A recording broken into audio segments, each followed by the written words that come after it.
comenzar la clase que me han hecho la doctora Berta Rodríguez Dávila, médico radiólogo del Dr. Revaliati. Según el sílabus, me encargaron a mí hoy día efectuar.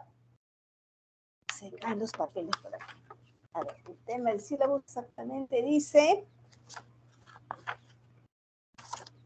estudio del aparato genital femenino.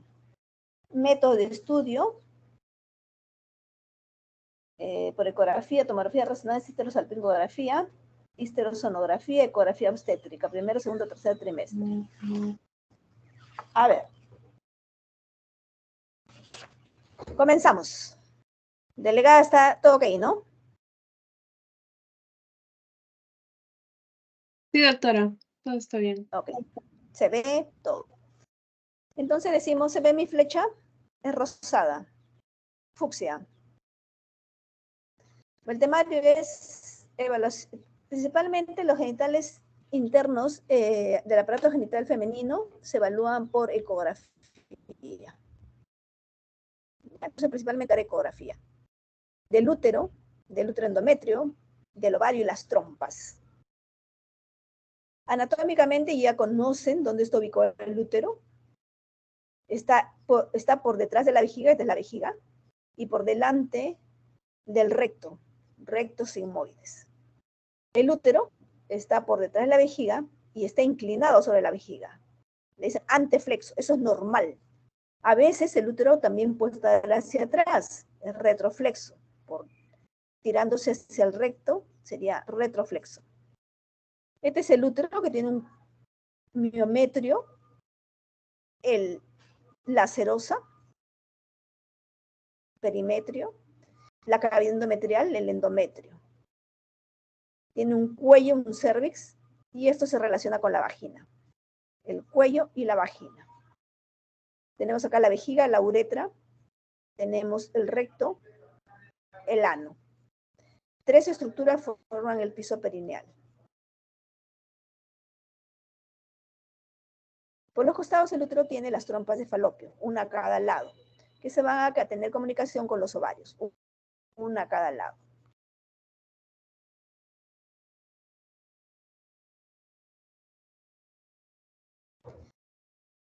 Por la vagina.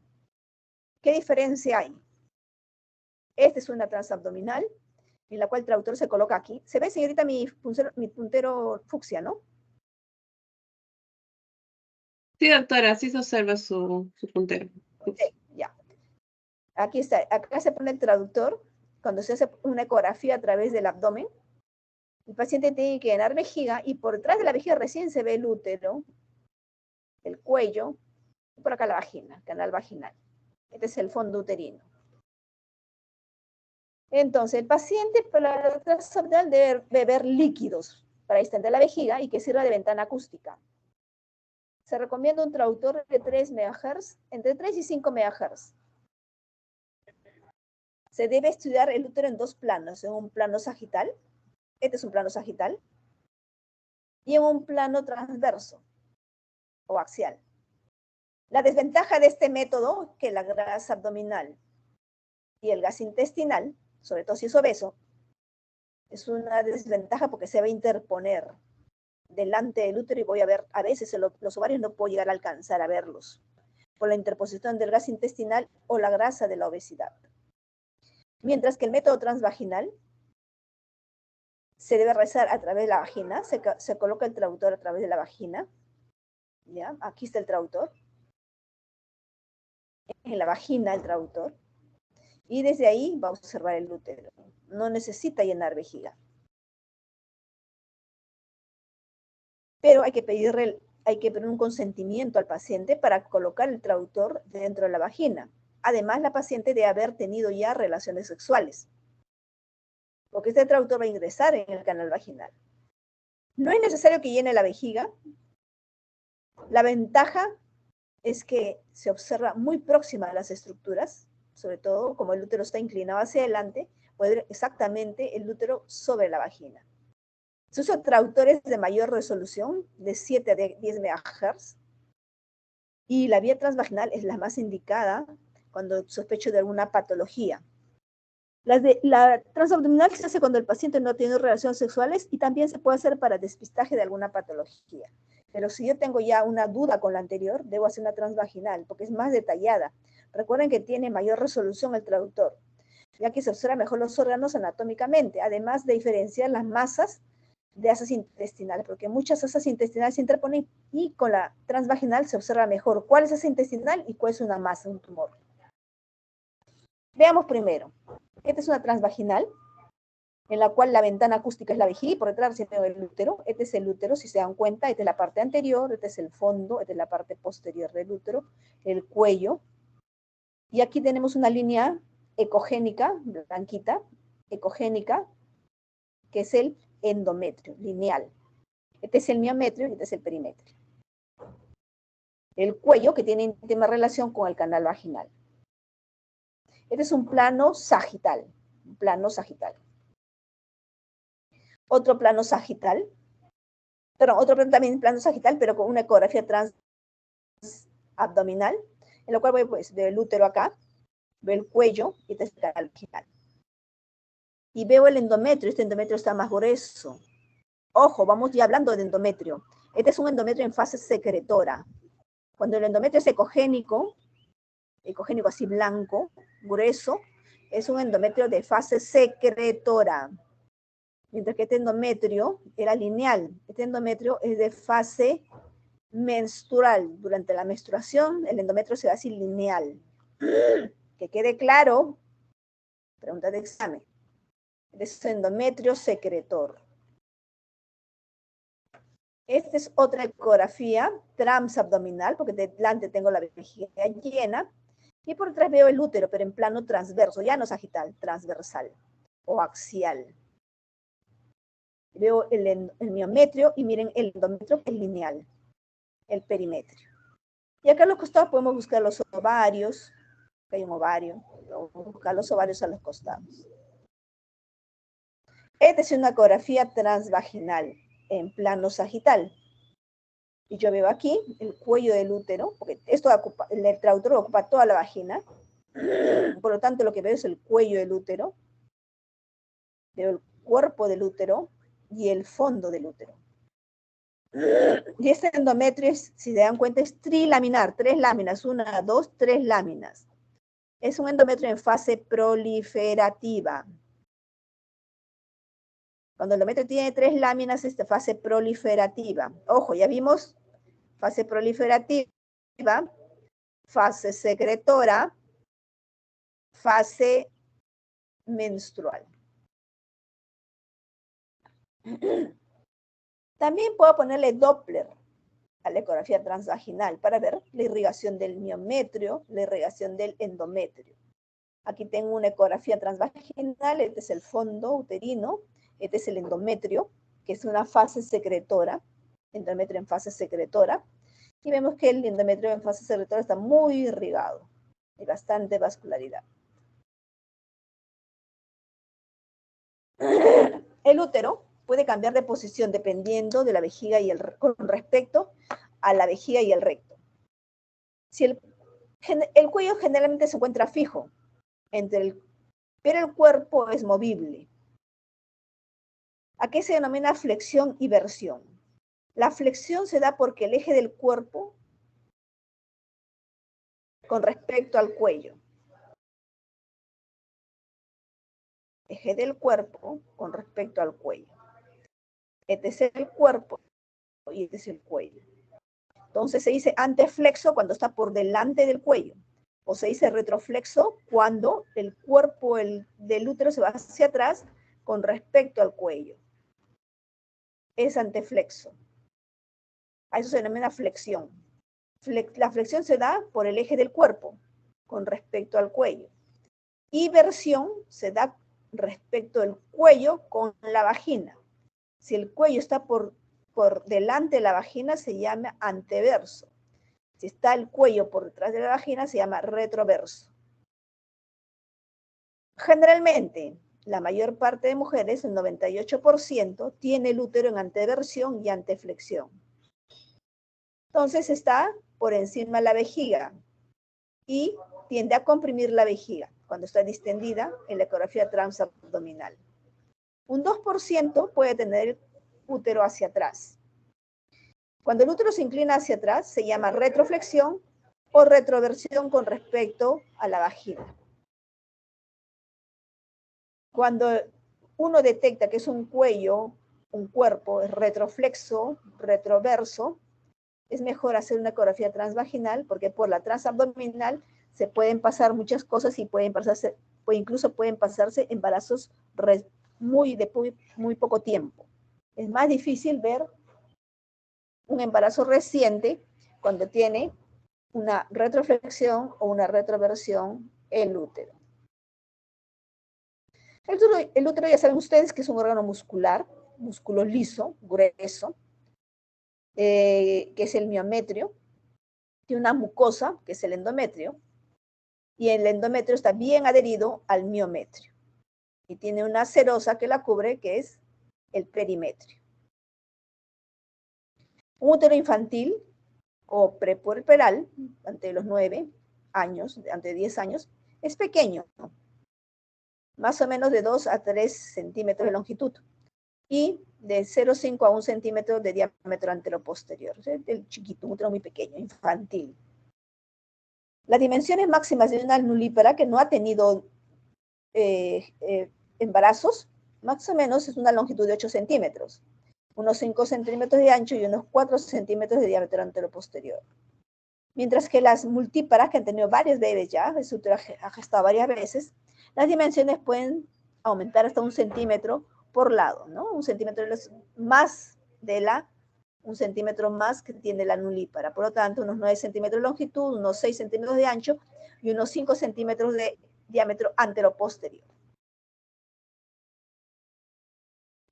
Y en la época menopáusica, el útero comienza la atrofia y se empieza a achicar, por llegar a 2 o 3 centímetros. El endometrio. Ya hemos visto el endometrio, es la mucosa realmente del miometrio. Debe evaluarse mejor con la ecografía transvaginal. Recordar cómo hemos visto ya el endometrio, como lo veíamos, como una fina línea ecogénica en la fase menstrual. Pero este endometrio va a variar con las fases. Durante un ciclo puede variar el endometrio. Se comienza a ver como una fina línea ecogénica cuando la mujer está menstruando.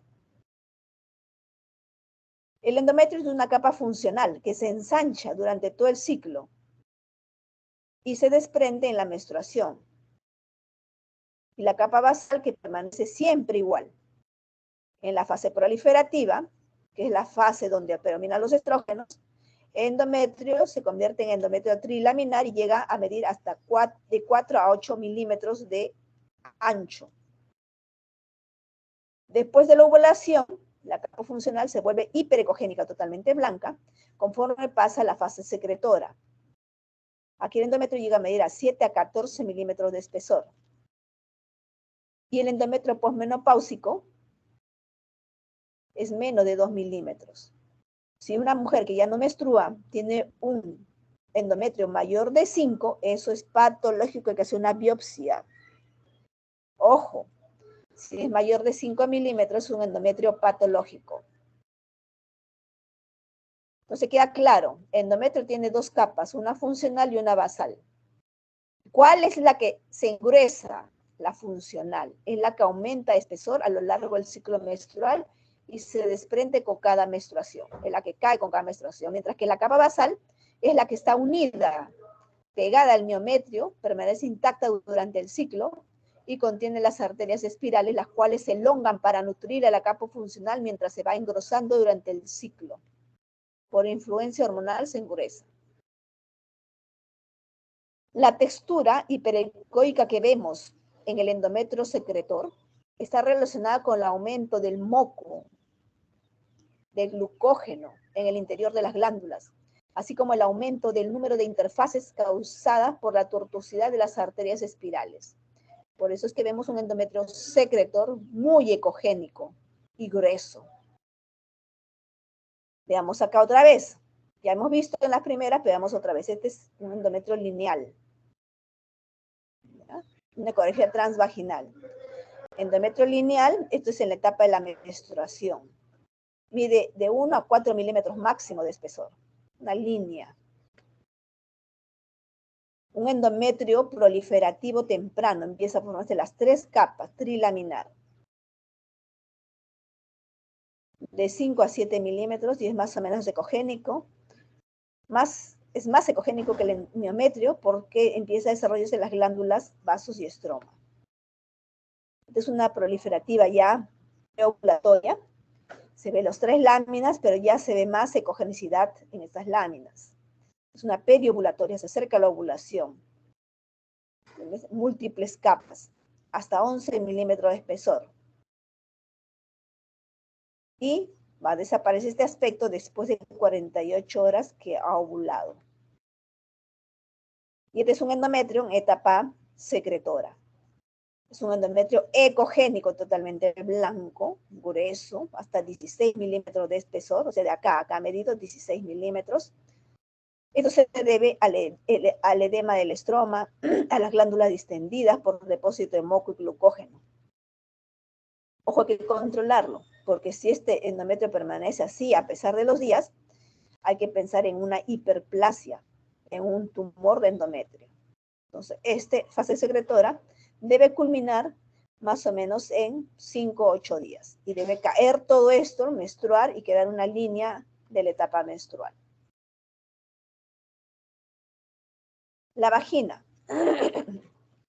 Se puede observar como una estructura tubular hipoecoica colapsada con un eco lineal interno central y de amplitud alta.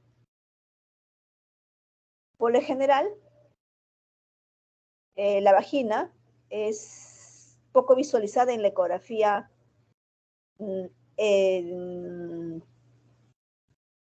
endovaginal porque está propiamente el traductor dentro de la vagina.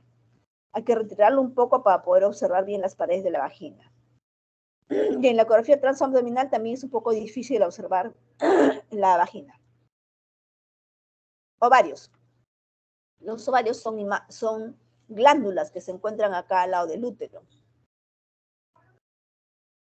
Pero hay que buscarlos. A veces cuando el útero se lateraliza, el ovario puede moverse y puede estar en el fondo del saco de Douglas o puede estar en el fondo uterino. También se aumenta el tamaño del útero, también puede desplazar a los ovarios de su fosa habitual. Hay que buscarlos, hay que buscar a los ovarios. Características ecográficas del ovario. Son ovoides, una textura homogénea y tiene una zona cortical y una medular. En la zona cortical puede encontrar folículos, se observan como si fueran quistes. Ojo, no confundir, son folículos. Se observan como si fueran quistes. Generalmente esto predomina en la fase proliferativa, cuando la FSH está elevada y la LH aumenta hacia el final de la fase proliferativa. Siempre es importante sacar el volumen del ovario. ¿Cómo se saca el volumen? Se multiplica la longitud del ovario por el ancho del ovario, por la altura del ovario, por una constante 0.523. Se saca el volumen del ovario. En una mujer adulta normal puede llegar hasta 22 centímetros y eso es patológico. Lo normal es que llegue máximo a los 10 centímetros. Más de 10 centímetros se considera anormal. En una paciente menopáusica, posmenopáusica, los ovarios se atrofian y muchas veces no se logra verlos. Se quedan como unas imágenes ecogénicas, fibróticas. Y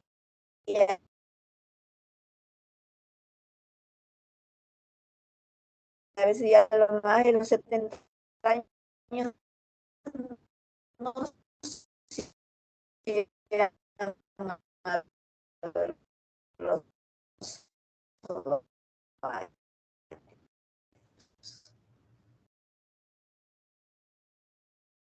¿Qué es histerectomía? Histerectomía es cuando sacan el útero.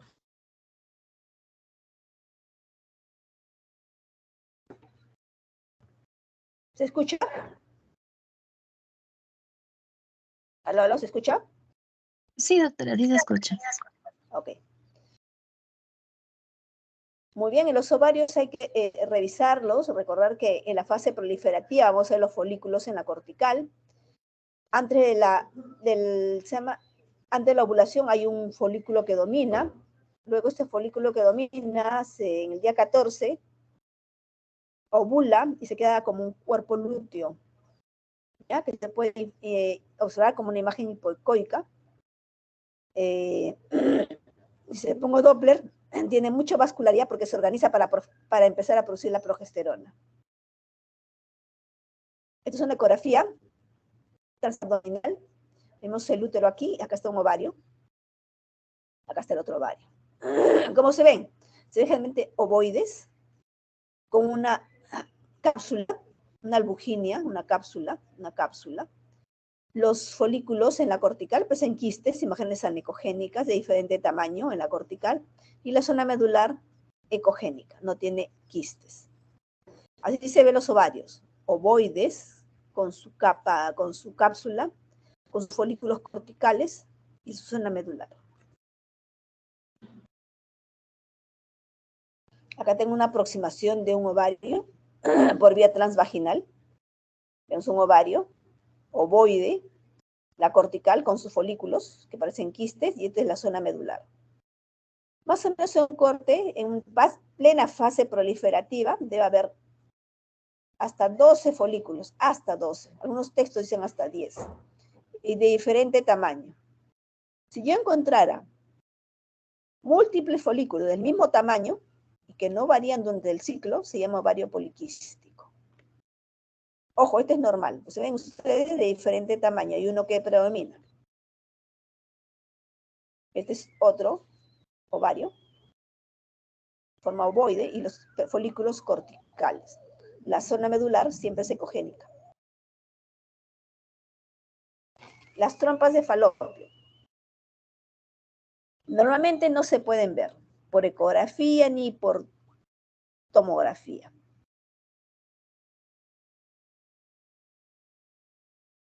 Hay un estudio que se llama la histerosalpingografía o la histerosonografía. La histerosalpingografía consiste en introducir contraste por el cuello uterino hacia el útero para dibujar las trompas. Se canaliza el cuello, se coloca una sondita y se pone contraste yodado, el mismo contraste que usamos para tomografía. Y vamos a ver, todo esto es el endometrio, entonces es la cavidad endometrial. Por fuera está el miometrio. Y acá está la trompa de falopio. La trompa de falopio, que es bastante larguita. Y tiene las siguientes partes. Este es el endometrio.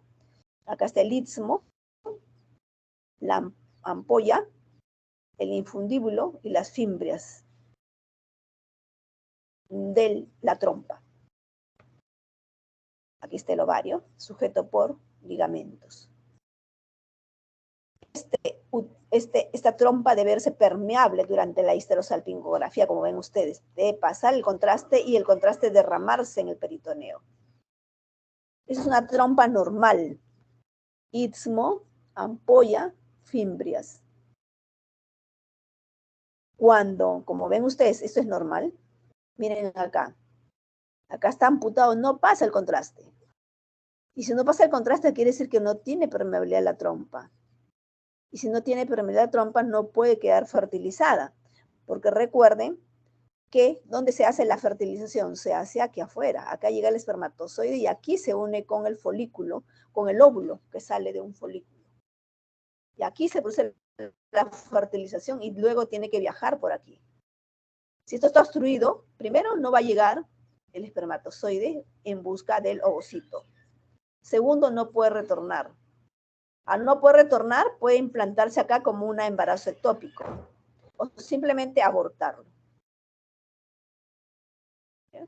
Y si quiere pasar el espermatozoide, tampoco puede llegar a fertilizar. Por lo tanto, la trompa de falopio debe estar permeable para una adecuada fertilidad. Y el único método que evalúa la permeabilidad de la trompa es la histerosalpingografía. Este es el estudio de histerosalpingografía, ideal para evaluar trompa, ideal para evaluar causa de infertilidad. Ahí tenemos entonces nuestras trompas y el contraste cayendo a la cavidad peritoneal. Eso es normal. Aquí tengo dos diferentes histerosalpingografías. Este paciente, donde veo aquí que pasa muy bien la trompa de Falopio y hay contraste en la cavidad peritoneal igualmente acá. Mientras que aquí no pasa el contraste. Este paciente estaría con infertilidad. No pasa el contraste. Hay una obstrucción de las trompas de Falopio, de ambos lados.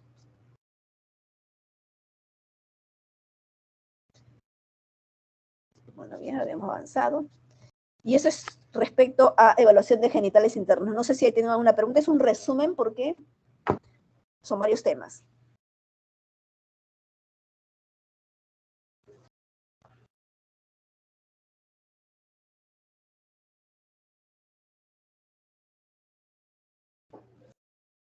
¿Preguntas? ¿Están ahí? ¿Están durmiendo?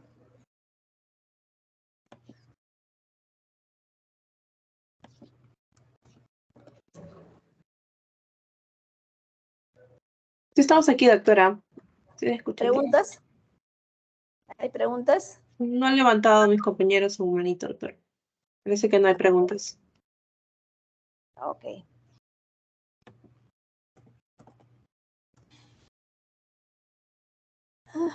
Vamos a colgar lo otro. A ver, 5 minutos, vamos a colgar lo otro.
Muy bien. Mamas y gestación. Embarazo.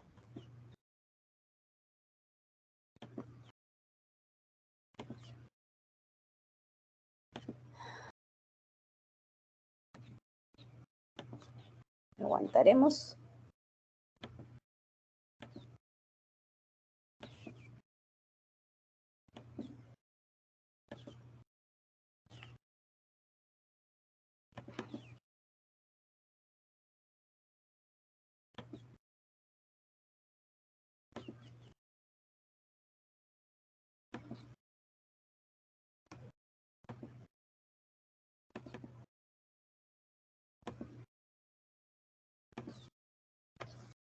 ¿Se observa?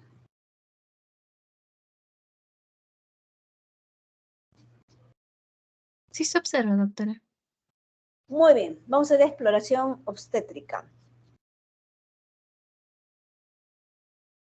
Cuando se fertiliza el ovocito o la trompa de Falopio llega a la cavidad endometrial. Vamos a reconocer los primeros signos de embarazo por imágenes, ¿no? Entonces, conocer la imagen normal y patológica del primer, segundo y tercer trimestre, reconocer el embrión, feto, placenta, líquido amniótico. La técnica ideal es la transvaginal para evaluar gestación reciente. También podemos usar la ecografía abdominal cuando la gestación ya avanzó, tiene más de 12 semanas. Hay que hacer ecografía transabdominal porque ya es muy grande, no se puede ver solamente por la vagina. Y la resonancia magnética generalmente la utilizamos cuando sospechamos de una patología que no se puede ver por ecografía. Ecografía del primer trimestre. Finalidad, ¿por qué hago una ecografía? Confirmar que hay gestación intrauterina. ¿Cómo lo confirmo? Aquí está, miren la ecografía, este es el miometrio. Miren, este es el endometrio en fase secretora, ecogénico, y al fondo del endometrio aparece una bolsita anecogénica de pared delgada. Es el primer indicio de gestación, presencia de saco gestacional. Cuando veo este saco así en un endometrio ecogénico, esta es gestación. Máximo tendrá 4 semanas, un mes. Se confirma la gestación que está dentro del endometrio, dentro del útero intrauterino. Determinar la edad gestacional, eso se determina midiendo con unas tablas para qué edad gestacional corresponde ese saco. Determinar la vitalidad embrionaria, ver el latido cardíaco. Ver si esta gestación es múltiple. Y si es múltiple, si de repente hay dos sacos. Y si es múltiple, ¿cómo va a ser la placenta? ¿Va a ser una placenta para los dos? Identificar anomalías embrionarias y de implantación, identificar patologías uterinas y del anexo. Y también podemos utilizarlo para hacer estudios de alteraciones cromosómicas. Muy bien, lo primero que aparece entonces, ¿qué es? Un saco gestacional. Es lo primero que aparece en un endometrio secretor. ¿A partir de qué semana se puede ver? Por vía transvaginal, a partir de las 4 semanas y media, se ve el saco gestacional. Y por la vía abdominal, se ve a partir de las 5 semanas. Generalmente ese saco gestacional ya está midiendo de 5 a más milímetros de diámetro. Está ubicado en el fondo, usted ve que está el cuello, este es el fondo, dentro del endometrio, y si le hago un beta-HCG, esta ya debe medir más de 1000 unidades. Dice acá, característica ecográfica, un doble halo ecorefringente.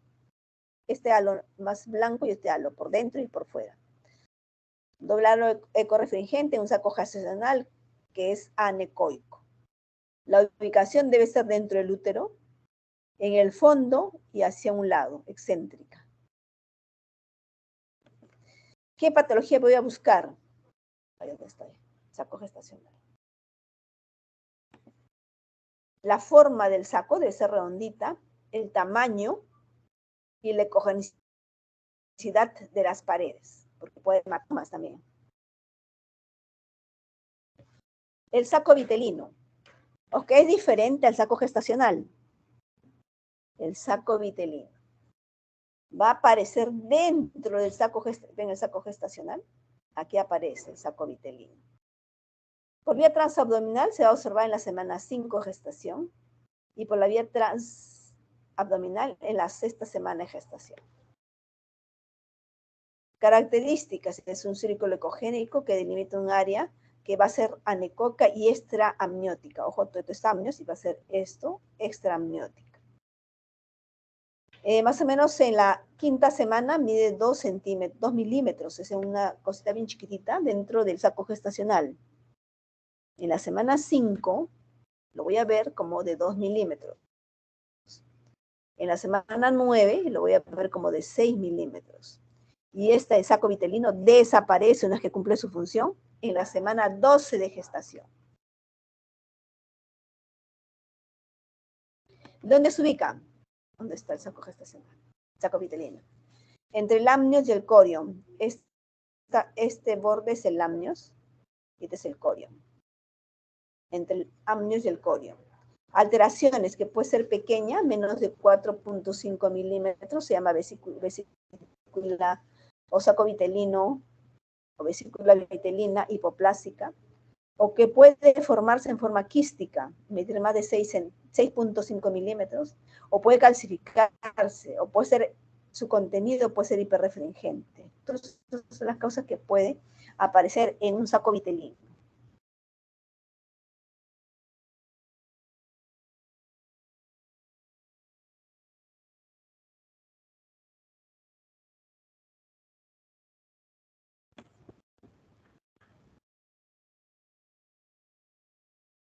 Avanzamos.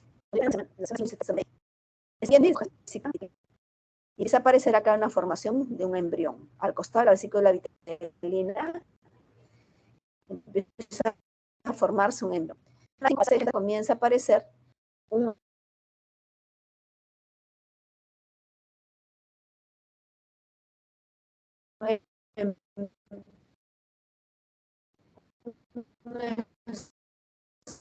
esbozo embrionario que va a medir longitud desde que y aparece el signo de la doble burbuja, porque aquí hay una burbuja y aquí hay otra burbuja. La nalga, como les dije acá, va de 2 a 4. Final de la sexta semana puede llegar a 10 milímetros. Ya se puede observar dentro de este embrión latido cardíaco, a 100 latidos por minuto, pero puede llegar hasta 175 latidos por minuto. Esa es la 9ª semana de gestación. ¿Qué es la doble burbuja? Es un fenómeno transitorio. Uno representa el amnios y el otro, el saco vitelino, es 5.5 semanas. Perdón, es el saco vitelino que aparece en la semana 5.5. Y en el acá está mejor. Entonces, este es el saco gestacional. Esta es la vesícula vitelina. Acá está el embrión. Y este es el amnios.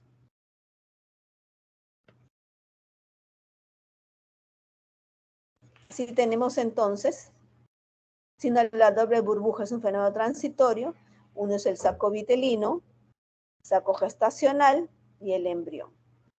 El disco embrionario se sitúa entre las dos estructuras. A esta altura, si no vemos el disco embrionario, hay ausencia, es patológico. Si el tamaño del saco gestacional, del saco vitelino, es menor o mayor para la edad gestacional, también es patológico. No sé por qué está muy abajo esto. Quiero subirlo y no puedo. ¿Se ve?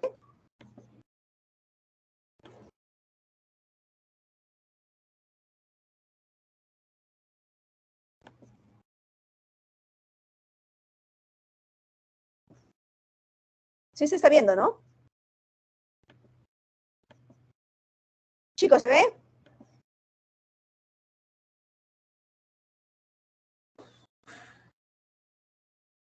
Sí se ve, doctora. Ok. Ese se ha ido.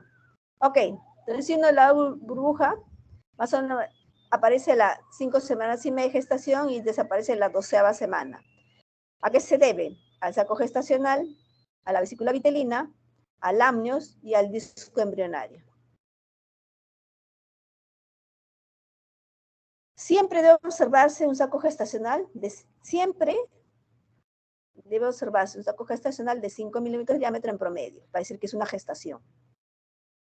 Debe observarse un saco vitelino en cada saco gestacional que por lo menos tenga 10 milímetros.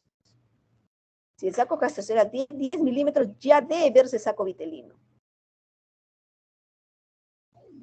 En todo saco gestacional mayor a 18 milímetros, debe observarse un embrión. O sea, cuando el saco gestacional tiene 10 milímetros, debe aparecer la saco vitelino. Si el saco gestacional tiene 18 milímetros, ya debe observarse el embrión. Todo embrión con longitud entre la cabecita y la parte caudal, cefalocaudal mayor a 5 milímetros, ya debe verse latido cardíaco. Todos estos principios, 4 principios, indican que es un embarazo viable. Está muy bien evolucionando esta gestación que recién apareció. El latido cardíaco es visible al inicio de la semana 6, diagnosticado por vía transvaginal, y una semana después si es que la ecografía es transabdominal. En caso de no estar presente el latido cardíaco, podemos decir que es un aborto diferido. Siempre revisar la frecuencia cardíaca. La frecuencia cardíaca tiene parámetros. A ver lo que está acá. acá están los parámetros. En la semana 5, 100 latidos por minuto. Semana 6, 130, es lo normal. Semana 7, entre 130 y 160. Semana 8, 160. Semana 9, 175, que es lo máximo. Y luego empieza a descender hasta 140 más o menos. Empieza a 165 y retroceder. Estos son los parámetros normales de frecuencia cardíaca para verificar la viabilidad del producto fetal. Entonces, revisar siempre los parámetros de frecuencia cardíaca para no hacer diagnósticos falsos, como decir que hay bradicardia o taquicardia. Recordar que la bradicardia, o sea, el número de latidos menor a lo normal, es de mal pronóstico. De mal pronóstico. Acá tienen los parámetros. Por ejemplo, si en la semana 8 yo tengo 100 latidos por minuto, ese es patológico, tiene bradicardia, porque lo normal es 160. Si en la semana 5 tengo 160, eso es patológico porque tendría una taquicardia.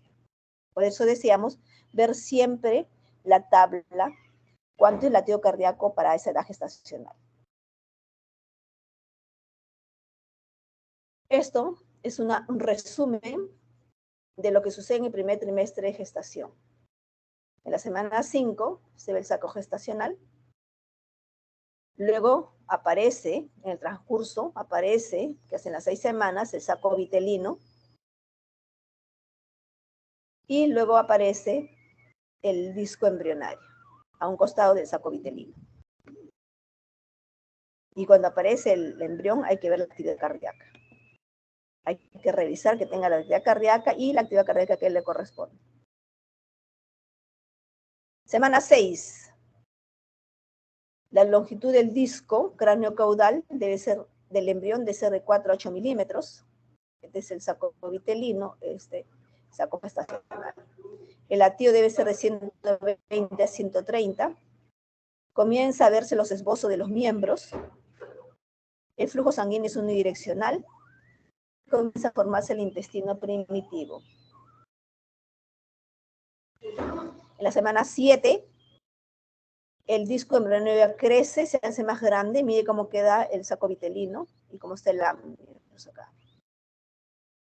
La longitud coronal es hasta 14 milímetros, ya mide más de 1 centímetro.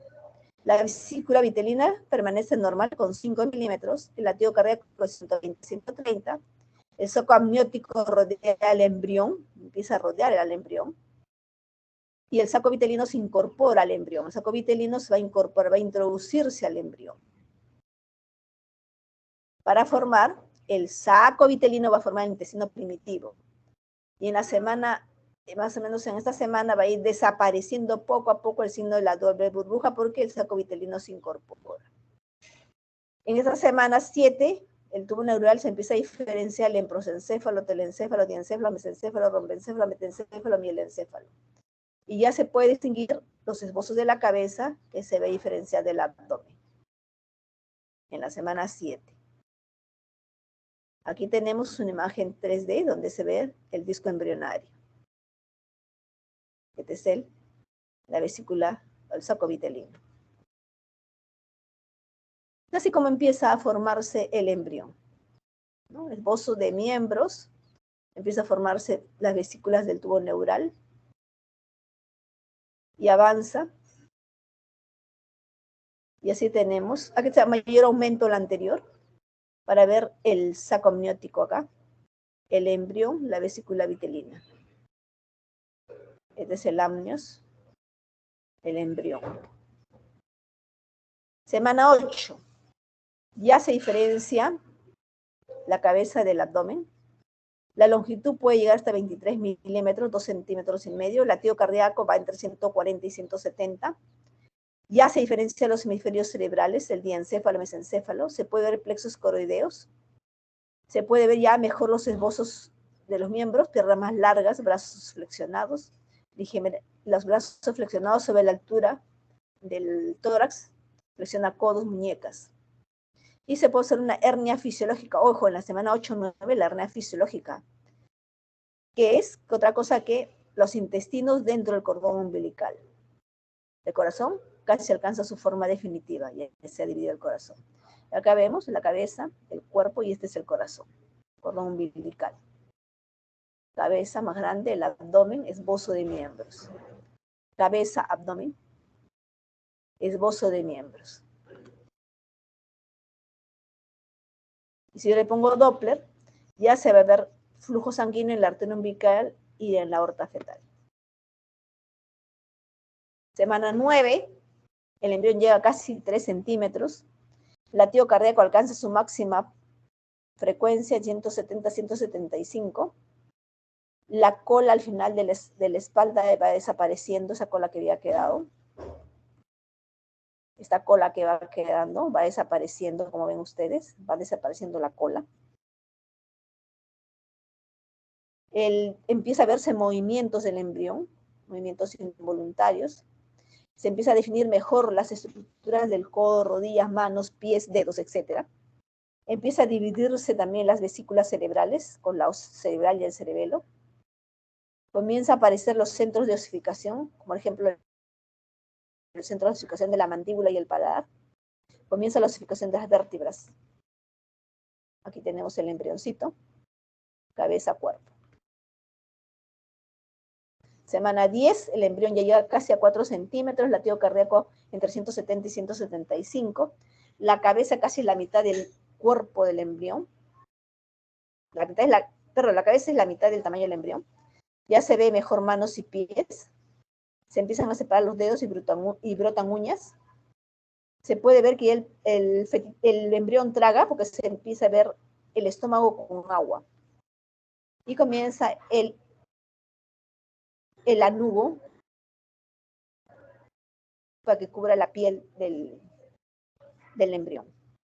Semana 11, el embrión llega a casi 5 centímetros, latido 175. Y entonces, como ya el embrión está más grande, ya se puede tomar unas medidas. Eso es obligatorio. ¿Qué medidas son? Diámetro biparietal. Se toma entre ambos parietales. Circunferencia abdominal para ver qué tan corto está. La longitud del fémur para ver cómo va creciendo. Y la circunferencia. Esas son medidas que les van a decir.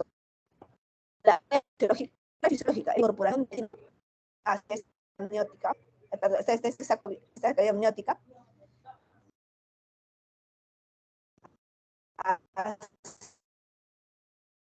hacia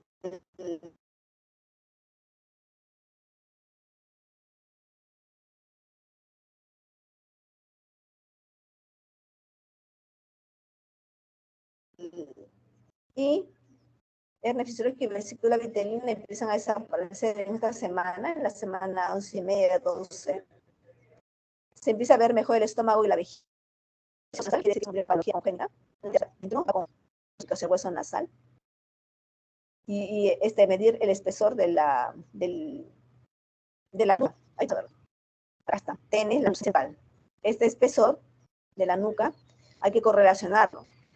Cuando aumenta esto, quiere también, es un marcador de patología congénita, trisonomía 21. Aquí está, aparece hueso nasal, no debe haber hueso nasal, también indica una patología congénita. Dos, medir el higroma o translucencia nucal. Entonces, estos son marcadores ecográficos de anormalidades cromosómicas, se deben evaluar entre la 11 y 13ª semana de gestación. Y la presencia de hueso nasal, la translucencia nucal. La translucencia nucal dice que es un acúmulo fisiológico y transitorio de líquido, higroma le decía. Es un acúmulo fisiológico y transitorio de líquido en la región de la nuca fetal. Acá es la translucencia nucal. Es importante medirlo porque es un indicador de patología congénita. Normalmente se debe medir en la semana, bueno, dije entre la 11 y la 13. La 12ª semana, el embrión ya cerca de 8 centímetros. Es indiferente medir la ecografía transabdominal o transvaginal, porque ya como está grande, se puede ver también por vía transabdominal. Lo ideal es ponerlo muy sagital al feto, al embrión, muy sagital, tiene que estar bien sagital para poder medir adecuadamente esto, no estar chueco. Se debe verse un zoom en el feto que ocupe 3/4 partes de la imagen, que aumentar el tamaño para ver cómo está este higroma.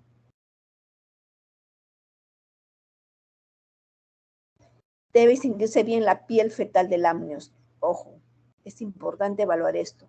No debe verse la piel fetal del amnios. Flexión fetal moderada, hay que ponerle en flexión al fetal, pero en una posición cerca neutra. Hay que hacer las medidas del higroma. Y también hay que descartar la presencia circular de cordón sobre el cuello.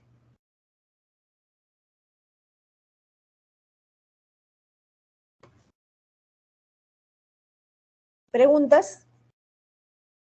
Estamos cansados. A ver, ¿te falta?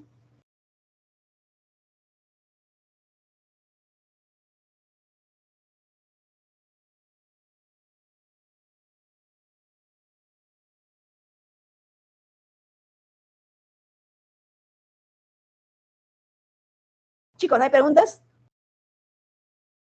¿Están escuchando o no?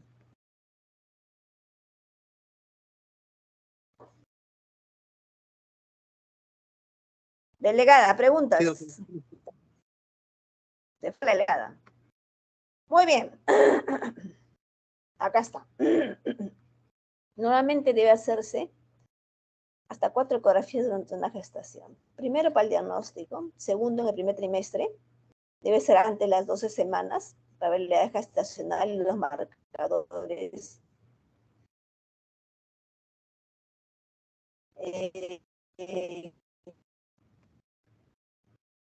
Estos marcadores que hemos visto, marcador normal, presencia de hueso nasal, la translucencia. No se debe hacerse una ecografía entre la 18 y 24 semana para ver cómo va extrayendo el feto de su anatomía.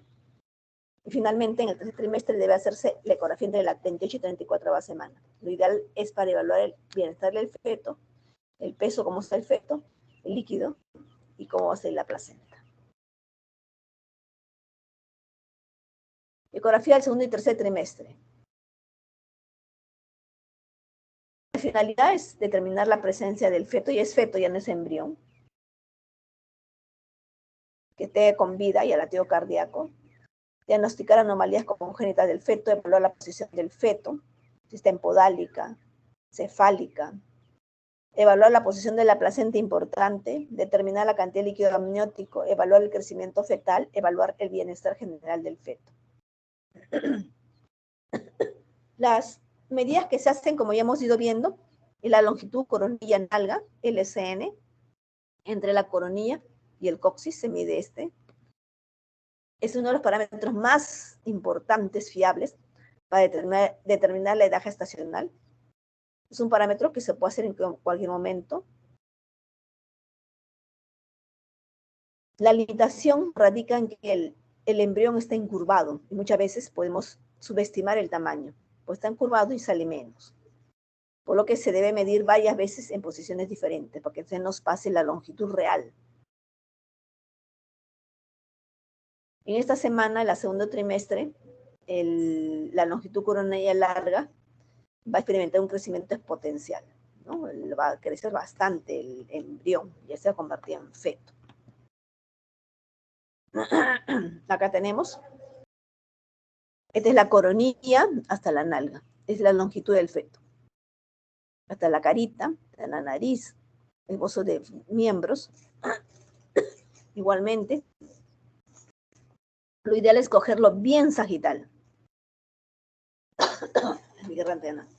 Bien sagital para que pueda medirse el tamaño adecuado. Sagital, bien sagital para ver la longitud.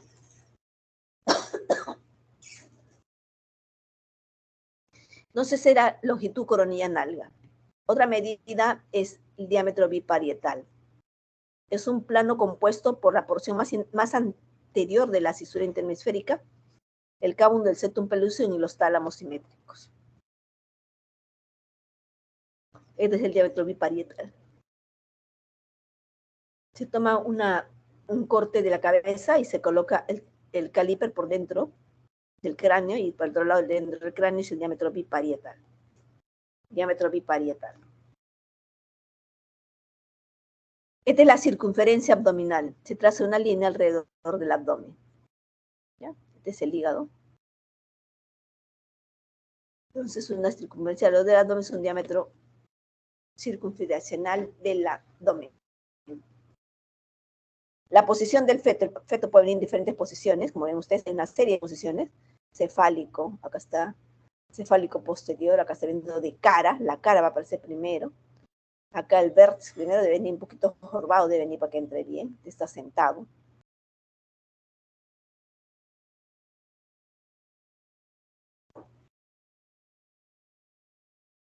Esto es un cráneo para medir el diámetro transverso biparietal. De paso vemos la placenta, entre la placenta cervicogénica fúndica posterior. Para ver el abdomen hay que buscar un plano correcto. Generalmente debe estar incluyendo el estómago, la vena umbilical.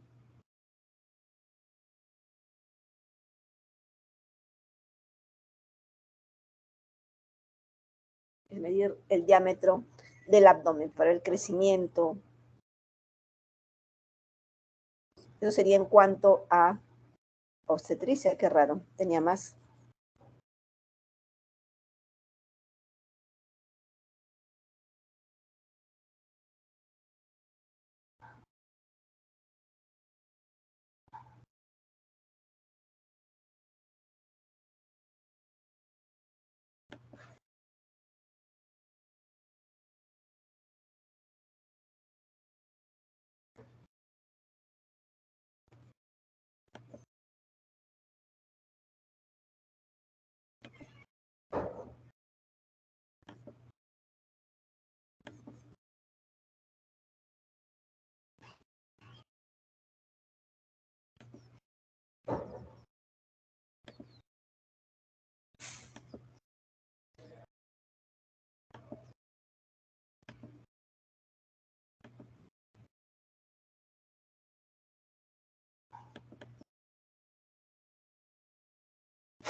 Chicos, ¿se mira? No me dicen nada. Embarazo. No se ve, doctora. Voy a cerrar, no sé qué ha pasado, se ha cortado porque tenía falta líquido amniótico. Sí está en las diapositivas, pero no sé por qué no quiero ver. Voy a ver nuevamente, a ver.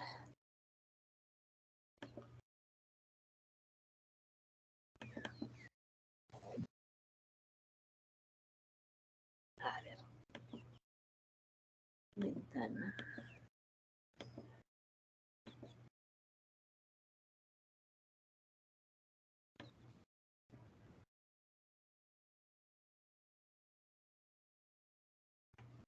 ¿Se ve? Sí, doctora, sí se ve. Ya. Estamos en la circunferencia cerebral, era esta. Presentación. Circunferencia de abdomen es esta. Se toma más o menos a la altura del estómago, porque es agua del estómago, se está viendo. Uy, se fue otra vez.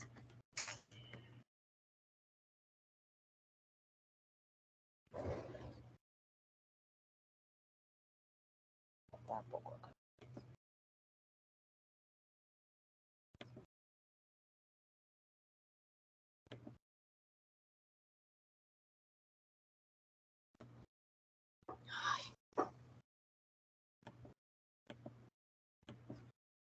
¿Se ve?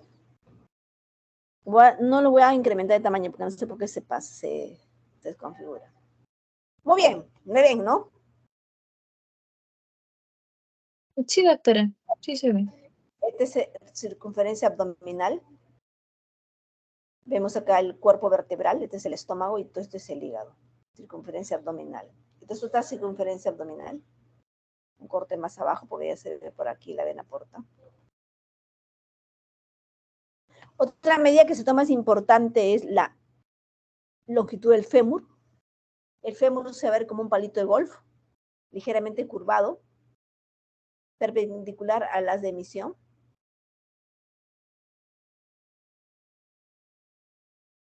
Debe incluirse las epífisis, la diáfisis. Aquí tenemos este palito de golf, este es el fémur, y se mide toda la longitud. Es importante para ver cómo va creciendo el feto, el control de la longitud del fémur.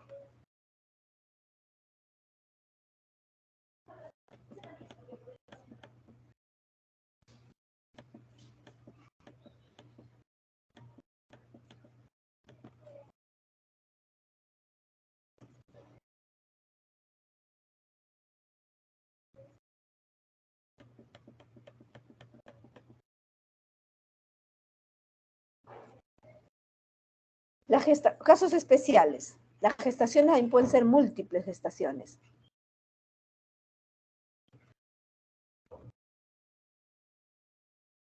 Por ejemplo, hay gestaciones con una sola placenta, con dos placentas. Eso se llama monocorial con una placenta y con dos placentas bicorial. El monocorial puede tener una sola placenta, pero puede haber dos saco amniótico. O puede ser, o sea, pues, a ver, una sola placenta, un solo amnios. O puede ser biamniótico. Dos placentas y cada feto pues con su amnios y con su saco vitelino. Veamos acá.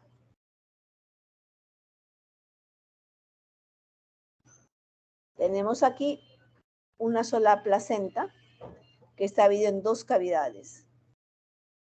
Una gestación biamniótica. Y acá hay uno, acá hay otro feto. Biamniótica. Esta es una placenta bicorial, tiene dos y tiene signo de lambda dividido en los dos. Los dos sacos gestacionales están diferentes.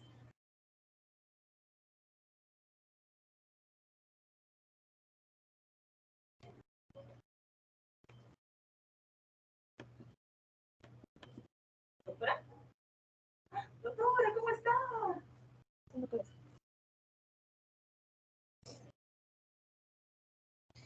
Los gemelos pueden ser verdaderos o hermanos idénticos. Ellos vienen con una sola placenta, son los monocoriales. Pueden ser monocoriales, monoamnióticos. En los monoamnióticos viene el peligro de los siameses. Lo ideal sería los monocoriales biamnióticos. Estos se producen por la división de un óvulo ya fecundado en dos partes iguales. Por lo tanto, hay una identidad muy cercana. Esta incidencia de gestaciones monocoriales aumenta con la edad de la madre. Otra posibilidad es los mellizos o gemelos no idénticos, cuando cada uno viene con su placenta bicoriales. Eso se produce porque se han implantado dos óvulos fecundados en diferente tiempo. Muy bien, acá tenemos una gestación gemelar, biamniótica y bicoriónica. Una gestación monocoriónica, gemelar, monocoriónica y biamniótica, dividido el amnios, biamniótica. Otro caso especial es el embarazo anembrionado. Se ve un saco gestacional que crece y no aparece el embrión. Crecimiento anormal del saco gestacional con una progresión menor de lo normal, en relación a 1 milímetro por día. Si el saco gestacional es mayor de 16 milímetros y no aparece el embrión, es un embarazo anembrionado. Si el saco gestacional mide más de 25 milímetros sin embrión, por una ecografía abdominal, También es un embarazo anembrionado. Si los niveles de BTHG están disminuyendo y ha habido gestación, es un embarazo anembrionado. Embarazo ectópico. Es cuando el saco gestacional no se implanta en el fondo del endometrio, se puede caer o puede implantarse pasando las trompas. El paciente generalmente llega a emergencia por un dolor abdominal, un sangrado vaginal moderado y amenorrea. El paciente ya no está menstruando porque está gestando. Le toman una beta HCG y el valor da cerca a 2.400. Y si sigue aumentando, quiere decir que es un embarazo ectópico.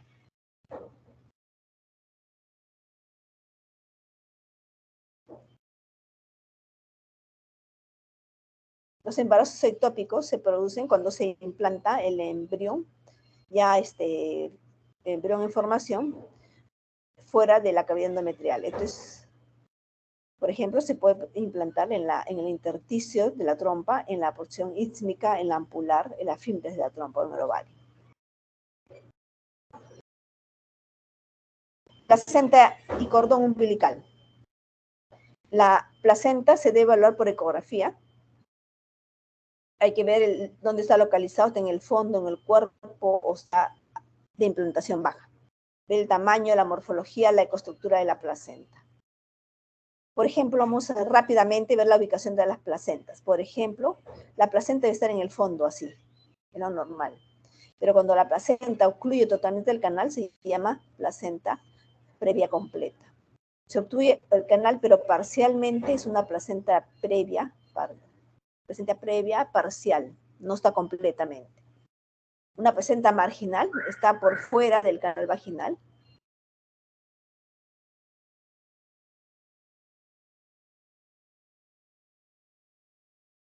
Ya que siempre tener en cuenta dónde está la placenta para poder nosotros, se pueda proceder a repente a una cirugía, un parto por cesárea.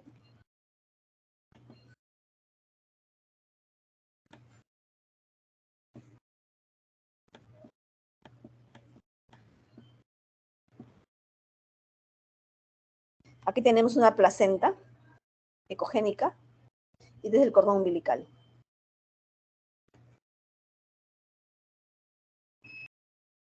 Esta es una placenta previa total que ocluye el canal vaginal. Va a tener problemas durante el parto. Esta es una placenta fúndica normal en el fondo de la vejiga.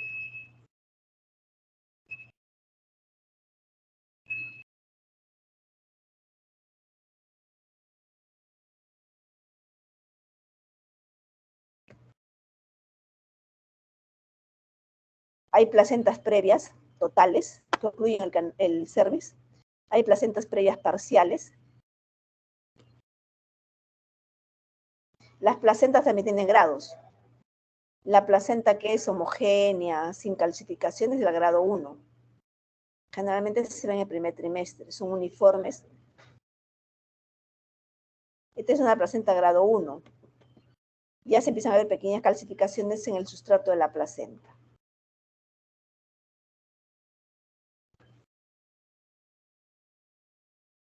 Grado 2 se ven ya calcificaciones más gruesas en placas con focos ecogénicos, quiere decir que va a aparecer calcio, mayor cantidad de calcio. Esta placenta grado 2 se ve a las mujeres entre los 30 y 36 años. Como ven acá, las flechitas están señalando el calcio en una placenta.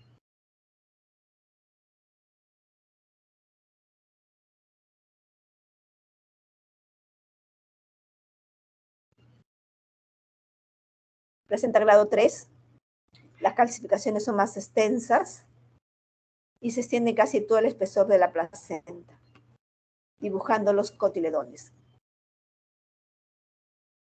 Muy bien, líquido amniótico. El líquido amniótico es un elemento fundamental en el embarazo. Es ligeramente amarillento. Es la que se contiene en el saco amniótico y comienza a aparecer 2 semanas después de la fecundación. Va a rodear al feto, al embrión durante todo el desarrollo entre el útero materno. Aquí ven ustedes el líquido amniótico. ¿Cómo se mide el líquido amniótico?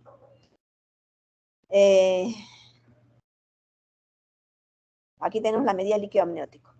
Muchos dicen que se suman los 4 cuadrantes que tengan mayor cantidad. Se toma así el fetito, el embrión, está echado y hay que dividirlo en 4 campos, toda la cavidad uterina. Y para sacar el volumen.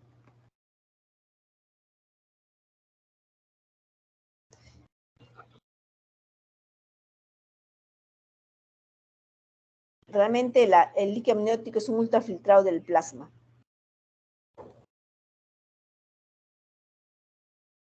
Tener en cuenta que el líquido amniótico tiene un balance de acuerdo a lo que el feto trague y produzca.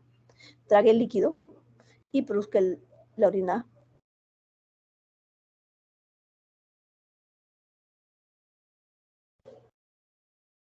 Finalmente, el perfil biofísico. El perfil biofísico es para evaluar el bienestar del feto al momento del nacimiento. Se toma en cuenta 4 cosas, se toman en cuenta para el perfil biofísico. Los movimientos respiratorios fetales, por eso es que es necesario hacer una ecografía, para ver los movimientos respiratorios fetales, movimientos corporales fetales, el tono fetal y la cantidad de líquido amniótico.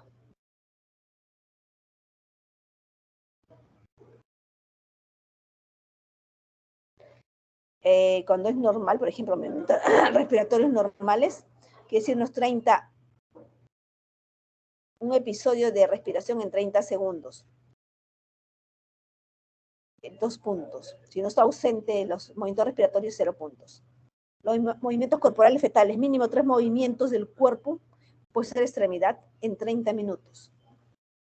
Si es menos de 3 movimientos, es una expectación armada. Y el tono fetal quiere decir un episodio por lo menos de estiramiento que ya demostrado durante la evaluación. Y con recuperación se estira y vuelve a flexionar sus piernas, sus brazos. Y si hay ausencia de movimientos, extensión, entonces es anormal. El líquido amniótico. Hay que medir los bolsillos del líquido amniótico. Como les dije, ya señalé cómo hay que medir y sumarlos todos. Si hay mucha cantidad, se llama polidramnio, y si hay poca cantidad, es oligoamnios.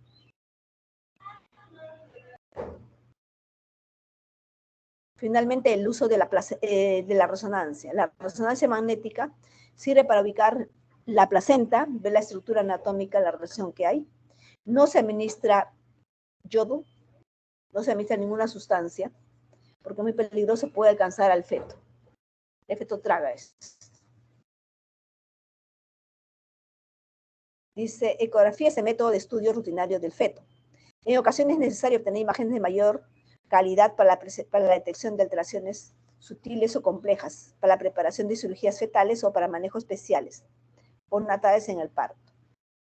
En este caso tenemos resonancia, ayuda a obtener imágenes excelentes en un campo de visión, mayor campo de visión, en el que aparecen mejores las diferencias entre los tejidos. Es necesario evaluar con resonancia magnética ante una sospecha de un tumor cerebral, de una malformación del tubo digestivo, atresias, estenosis. Eso principalmente está indicado en emergencia.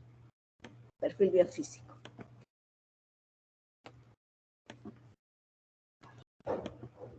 ¿Quiere pasar? Ya. Acá tenemos una resonancia magnética de un feto, de sus ojos, sus vesículas en vía de desarrollo, de la nasofaringe. Tenemos aquí el mentón, el cuello, la cara, el ojo, la cabeza.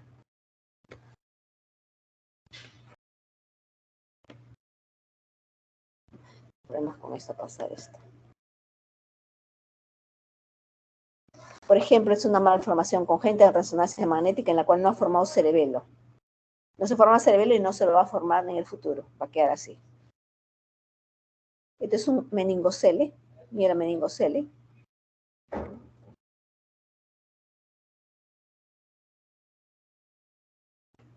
Muy bien, se pregunta respecto a gestación. Primer trimestre para ver viabilidad. Segundo trimestre y tercer trimestre para ver crecimiento y algunas malformaciones.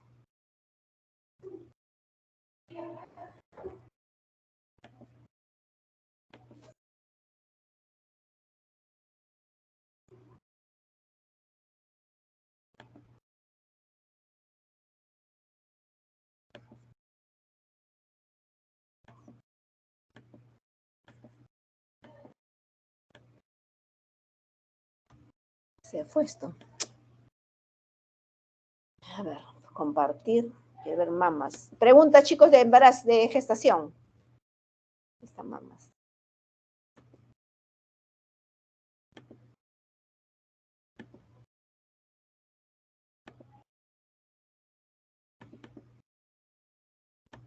Parece que no hay preguntas, doctora. No hay preguntas. A ver, estamos haciendo mama ahora.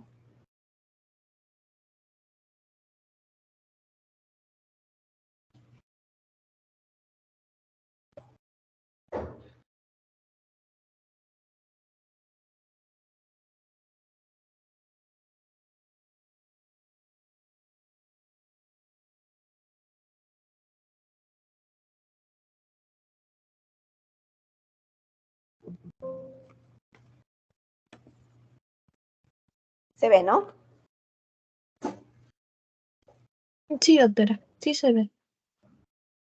Bueno, hacemos finalmente evaluación de la glándula mamaria. La glándula mamaria, hay que ver su anatomía, qué técnicas de imagen nos aproximan, qué es la mamografía, los tipos e incidencias. La glándula mamaria es una glándula exocrina localizada en el plano pectoral del tórax, dispuesta con unos 18, de 15 a 18 lóbulos que van a drenar en el pezón. Cada lóbulo está formado por estos lobulillos individuales.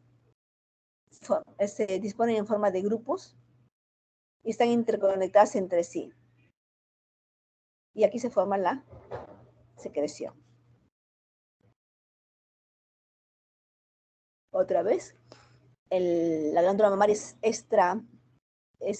exocrina, está fuera de los órganos internos, está en el plano pectoral del tórax. Estos son los lobulillos y esta es grasa. Normalmente la mama tiene bastante grasa. La técnica de imagen utilizada son la mamografía, la tomosíntesis, la ecografía, la galactografía y resonancia magnética habitualmente. Hay que hacer 2 incidencias para evaluar la mama. ¿Dónde está? Ahí está, 2 incidencias. Una, medio lateral oblicuo, incluye los músculos pectorales. Se jala bastante para ver los músculos pectorales de la glándula mamaria, la piel y el subcutáneo. Esta es una incidencia cráneo-caudal, es desde arriba hacia abajo, puesta mama con mama, la derecha, la mía y la otra de... Perdón, cráneo-caudales son 2 incidencias, tomadas de arriba hacia abajo. Se ponen frente a frente para evaluar las patologías.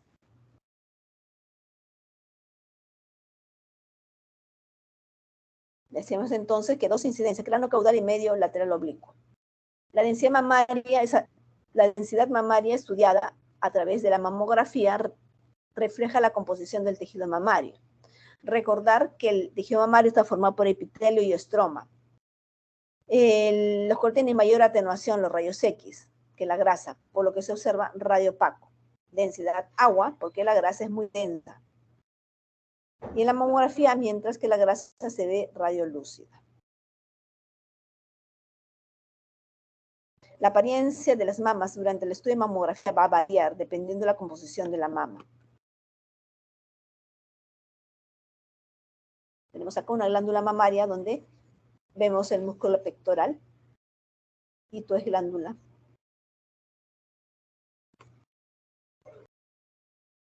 Estos son componentes analógicos, componentes de la mama. Estos son gabinetes de mamografía. La mujer va a poner que la mamaca y lo van a comprimir para verse mejor. Desventaja que en la mamografía hay grandes inversiones, hay que tener personal capacitado, el costo de mantenimiento es más caro. Este es un equipo de tomosíntesis. Es otra cosa que medicina nuclear.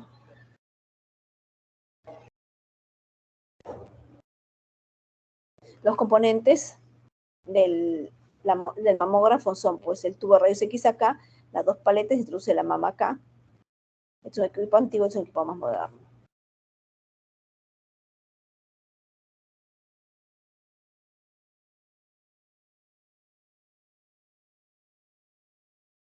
Esta es la proyección oblicua, sí, oblicuo lateral de la mama, siempre hay un músculo pectoral. ¿Ya? Esta es la mamografía de incidencia medio lateral oblicuo de ambas mamas, esta es la derecha y esta es la izquierda.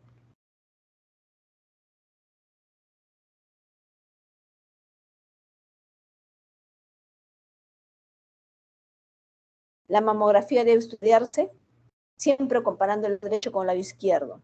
En la misma incidencia, si es oblicuo, la también oblicua. El estudio debe ser minucioso, debe usarse lupa y dividir los campos en 3 tercios para que no se les pase nada. Generalmente las microcalcificaciones van a indicar en un futuro un cáncer.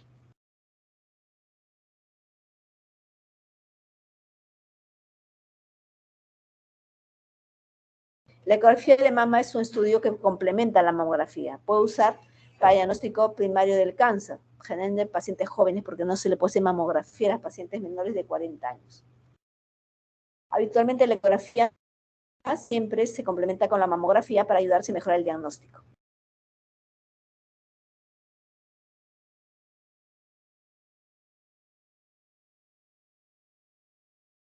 Ambas entonces se complementan. Ojo que la ecografía es un operador dependiente, todo depende de la sapiencia porque no puede consultar.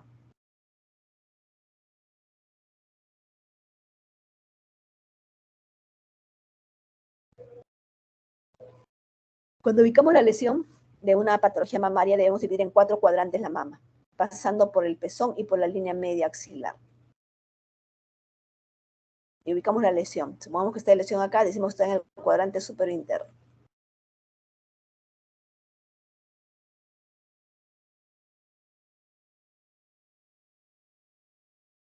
Ecográficamente hay 3 zonas, la zona premamaria, la zona mamaria y la zona retromamaria.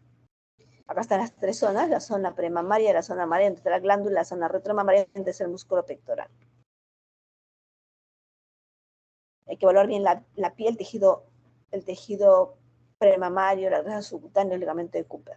La zona mamaria hay que evaluarla también, generalmente son lóbulos y sus ramificaciones.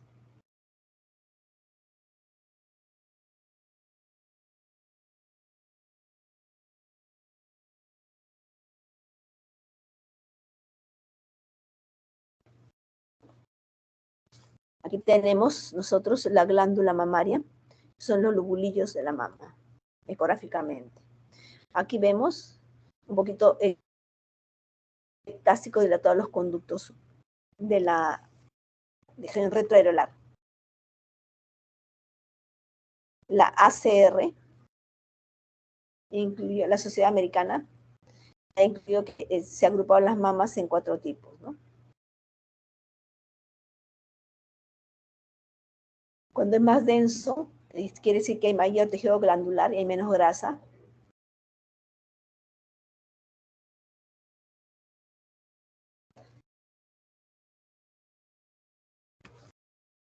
Y hay una clasificación ACR de A, B, C y D.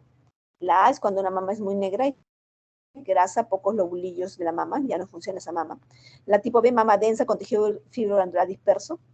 La pregunta C, hay mama heterogéneamente densa siempre.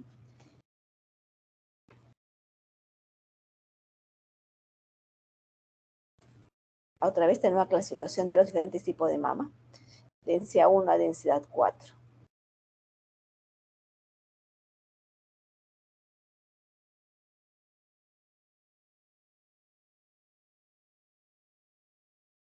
Una aproximación de las mamas.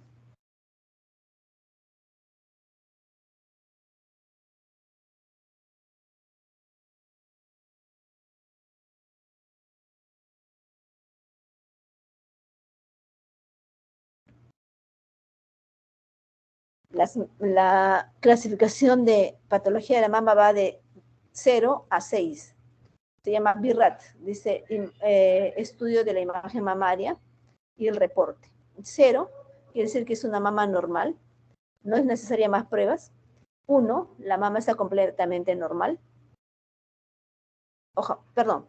0, las mamas necesitan otra evaluación complementaria. No dice que es patológico, simplemente necesita otra evaluación complementaria. La tipo 1, la mama es completamente normal. La tipo 2, hay lesiones de tipo benigno, como ejemplo calcificaciones, nódulos ovoideos de acúmulo de grasa, y puede también tener conductos dilatados, es tipo BIRRAT 2. El BIRRAT 3 es un hallazgo con una posibilidad de malignidad, pero esa posibilidad de malignidad es un 2%, es algo mínimo.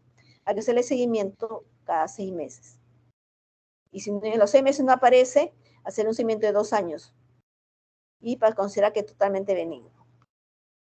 El BIRRAT 4, la posibilidad de malignidad es entre el 2 y el 95%. Se subdivide en 4A, 4B y 4C. El 4A, la posibilidad de cáncer 10%, el 4B de 10 a 50 y el tipo C de 50 a 95. El 4C debe realizarse biopsia. El BIRRAT 5, existe el 95% de posibilidad de que esa lesión sea cancerígena. Y el BIRRAT 6 ya tiene diagnóstico de cáncer, ¿no? La biopsia confirma que es un cáncer, BIRRAT 6.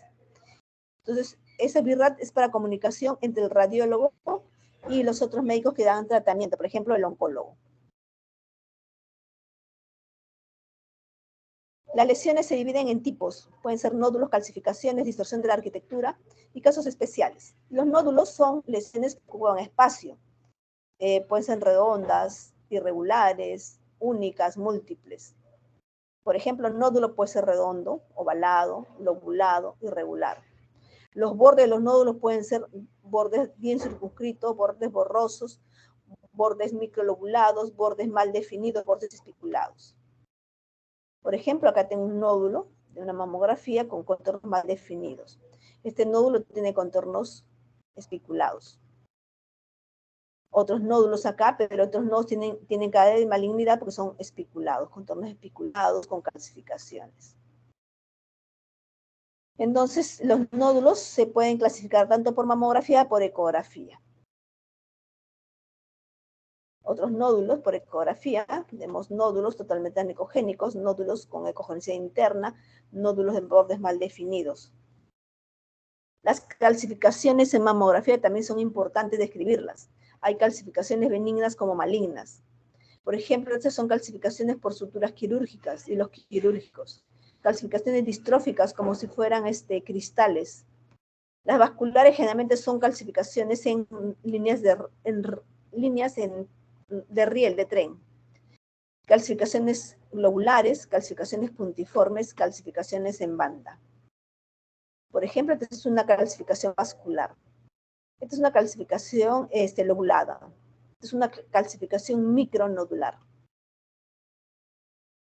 Calcificaciones benignas son las redondeadas, las que tienen centro radiolúcido, las que tienen imagen de leche cálcica, las que tienen forma de anillo. Las calcificaciones de sospecha intermedia son las amorfas. Y las de tipo maligna son las pleomórficas. Estas, pleomórficas o lineales ramificadas, son de tipo maligno. Estas son calcificaciones de alta sospecha de malignidad. Alta sospecha de malignidad.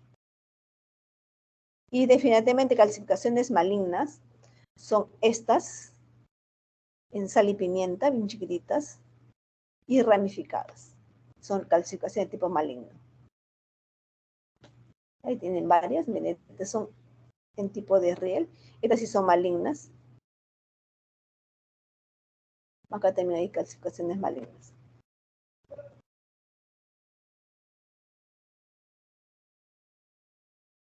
¿Hay alguna pregunta? Hemos corrido, creo.